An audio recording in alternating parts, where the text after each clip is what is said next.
रियासत कर्नाटक के साबिक वजीर और गंगावती के रुकने असम्बली गाली जनार्दन रेड्डी पर बल्लारी में कातिलाना हमला किया गया, ताहम वो महफूज रह गए। ये वाकया बल्लारी के हवामबावी इलाके में पेश आया। इल्जाम है कि बल्लारी शहर के एमएलए भरत रेड्डी के करीबी साथी सतीश रेड्डी ने फायरिंग की। महर्षि वाल्मीकि के मुजस्सिमे की तनसीब से मुताल्लिक तनाज़े के बाद दोनों ग्रोहों में तसादुम हुआ।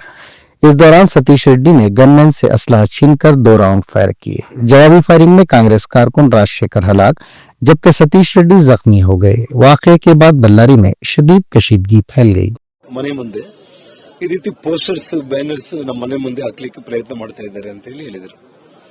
ಇಷ್ಟೊಂದರೊಳಗಡೆ ನಾನು ಶ್ರೀರಾಮುಲು ಅವರಿಗೆ ಫೋನ್ ಮಾಡಿದೆ. ನಾನು ಶ್ರೀರಾಮುಲು ಮನೆಯಲ್ಲೇ ಇದ್ರು. ತಕ್ಷಣ ಶ್ರೀರಾಮುಲು ಅಲ್ಲಿಗೆ ಬಂದ್ಬಿಟ್ಟು ಅಲ್ಲಿ ಅವನು ಸತೀಶ್ ರೆಡ್ಡಿ ಅವನಿಗೆ ಹೇಳಿದ್ದಾರೆ, ಈ ರೀತಿ ಮನೆ ಮುಂದೆ ಬಂದು ನೀನು ಗಲಾಟೆ ಮಾಡ್ತಾ ಇರೋದು ಕರೆಕ್ಟ್ ಅಲ್ಲ, ನೀನು ಫಸ್ಟ್ ಇಲ್ಲಿಂದ ಹೋಗು ಅಂತ ಹೇಳಿ.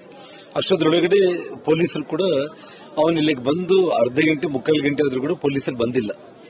ಯಾವಾಗ ಶ್ರೀರಾಮುಲು ಅವ್ರ ಗಮನಕ್ಕೆ ಬಂತು, ಶ್ರೀರಾಮುಲು ಪೊಲೀಸರಿಗೂ ತಿಳಿಸಿದ್ರು ಮತ್ತು ಶ್ರೀರಾಮುಲು ಕೂಡ ಸೈಟಿಗೆ ಬಂದ. ಶ್ರೀರಾಮುಲು ಇರೋ ಟೈಮ್ನಲ್ಲಿ ಪೊಲೀಸರು ಕೂಡ ಇದ್ದಾರೆ. ಅವನಿಗೆ ಸತೀಶ್ ರೆಡ್ಡಿಗೆ ಅವ್ರಿಗೆಲ್ಲರಿಗೂ ಕೂಡ ಇಲ್ಲಿಂದ ನೀವು ಜಾಗ ಖಾಲಿ ಮಾಡಿ, ಒಬ್ಬ ದೊಡ್ಡ ನಾಯಕ ಜನಾರ್ದನ್ ರೆಡ್ಡಿ ಅವ್ರ ಮನೆ ಮುಂದೆ ಬಂದು ಈ ರೀತಿ ನೀವು ಗಲಾಟೆ ಮಾಡೋ ಪ್ರಯತ್ನ ಮಾಡ್ತೀರಿ ಅಂದ್ರೆ ಇದು ಕರೆಕ್ಟ್ ಇಲ್ಲ ಅಂತೇಳಿ ಪೊಲೀಸರಿಗೆ ಅವನಿಗೆ ಇಬ್ಬರಿಗೂ ಹೇಳಿದ್ದಾರೆ.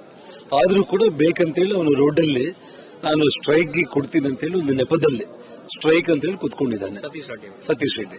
ಅಷ್ಟೊಂದರೊಳಗಡೆ ದೊಡ್ಡ ಸಂಖ್ಯೆಯಲ್ಲಿ, ನೂರಾರು ಸಂಖ್ಯೆಯಲ್ಲಿ ಜನಗಳನ್ನ ಕರೆಸ್ಕೊಂಡಿದ್ದಾರೆ.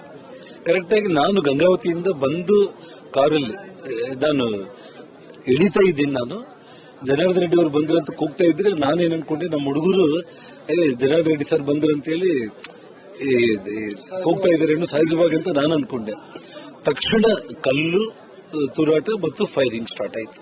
ಸ್ಟ್ರೈಟ್ ಅವೇ ನಾನು ಕರೆಕ್ಟ್ ಆಗಿ ನೋಡಿ ಇಷ್ಟೇ